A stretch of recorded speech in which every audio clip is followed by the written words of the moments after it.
Okay, chances are if you formed a nonchalant personality or you formed a very introvert personality just by being neurodivergent, chances are it was not your fault, my dude. It was a survival mechanism. You gotta understand that you've been put in situations and you've been put in things where you've been around people and you've been let down your whole entire life, right? You probably lost a lot of friendships. You probably lost a lot of people along the way just simply because people saw that you were different. And I know this because I was talking to one of my friends of mine and he's very much like me, and he goes through similar struggles like me, right? And I think what happens is I don't know if he recognizes if he's might be neurodivergent or ADHD, autism, or something like that. But he acts very much like how I do, right? And I realized that I had a lot of those symptoms as well. And the way people would look at me in certain situations or treat me whenever I, make eye contact with them, it was just crazy. And growing up, I never knew why. I never kind of put two and two together. I kind of just was like, oh, well, maybe this is just the way of the world. Maybe the world is cruel, right? I noticed the world is cruel, but it's crueler to certain people more than others, right? So I was wondering, like, damn, like, why is it when I go places, a lot of people just don't like me? A lot of people, as soon as I step out the door, I make eye contact with somebody. It doesn't matter what I say, how I say it, my tone of voice. It's like people just find a reason not to like me. And I realized that a lot of times it wasn't me. It was just simply like what I was born with inside of me. You know what I'm saying? People can see, my neurodivergence or some slight form of maybe ADHD or something like that. And they can tell that I am different than most people. So they, instead of embracing what's different, a lot of people tend to like shun it away, which is weird in life. You know what I'm saying? In these animes and cartoons and movies growing up, everybody had like a different ability. Everybody had something different to bring to the table.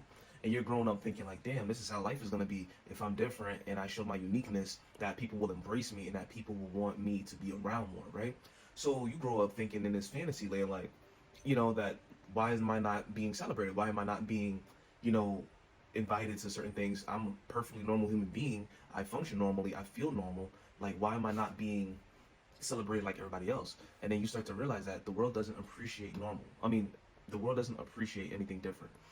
They appreciate normal, they appreciate status quo, they appreciate things that they can figure out, right? So if you're somebody who they cannot figure out, a lot of people will just shun you away, right? So this goes for people that even when before they were masking, basically they were probably like stimming in public, or they would probably just have different traits where they were in conversation and they would get very hyperactive, or they would get very like in tune or in intense into deep conversations, right? And people could tell like, okay, you're not normal like other people, right? So instead of actually praising you and actually learning from you or trying to like be your friend, you actually found that it was the opposite, right? So after you lose a certain amount of friendships, relationships, dating partners, fall out with certain teachers in your school that you thought you loved, but that teacher doesn't like you, and certain mentors and older adults in your life, you start to develop this like nonchalant kind of attitude. And this attitude comes from just taking a lot of losses. It's just like, damn, I don't.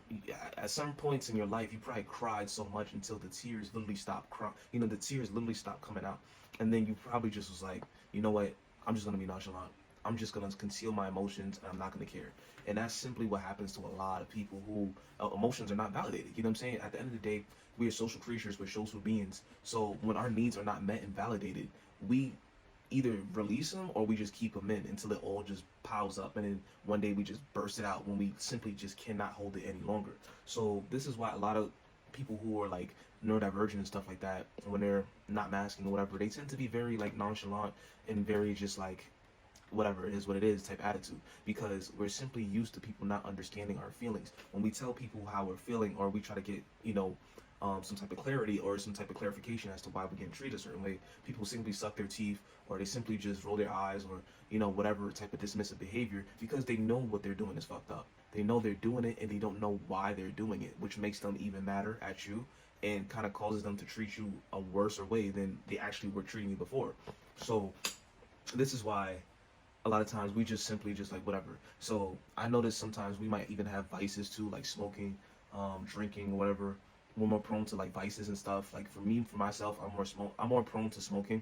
Like every time I get super stressed, like I have to really smoke, because it keeps me calm, it keeps me level headed from not like crashing out or like not being so angry about certain things all the time. And a lot of this stress and stuff actually causes you more problems than actual good, right? Because you're dealing with more stress than the average person. What happens is now you're in a position where you're kind of like lazy. You're kind of like not getting certain goals done. You're not getting certain deadlines met because you're so constantly thinking about stress. Understand when Maslow's hierarchy of needs, right?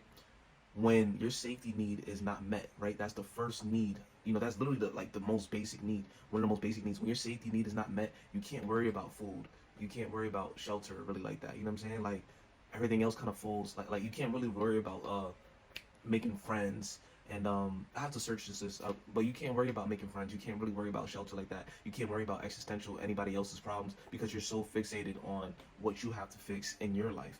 And this is what causes a great divide. So then when people are looking at you as a grown adult, a lot of people will look at you like, well, you're supposed to have things figured out right now.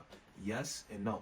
I would have had things figured out right now if I had a support system, but since I'm lacking a support system, I feel like my opinions and the way I feel about certain things are not validated. And and the things that I need are not validated, so I'm not getting the same support systems that I would have elevated to a higher status by now. But that's literally why we're so sometimes introvert and nonchalant into ourselves, because we feel like nobody cares. So we might as well just hide our emotions and deal with it on our own time. So that's about it, and peace.